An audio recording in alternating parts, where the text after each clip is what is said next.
রোজা রাখা ফরজ হয়ে গেছে। এবং এই রোজা এমন একটা নিয়ামত, as-sawmu li wa ana biya, আমার আল্লাহ জানিয়ে দিলেন রোজাদারদের জন্য সবথেকে বড় খুশির খবর এটা। আল্লাহ বলছে রোজা হলো আমার খাস ইবাদত, আর আমি আল্লাহ কুদরতি হাতে রোজাদারকে পুরস্কার নিজে দেব। আর দুদিন পর রোজা, তো তাই তো নাকি?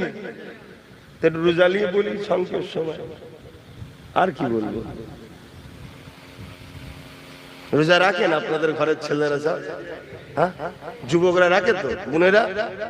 আর না বাপ মা বলে এই বয়সে রাখিনি, রোগা হয়ে যাবি, এটা বলে নাকি?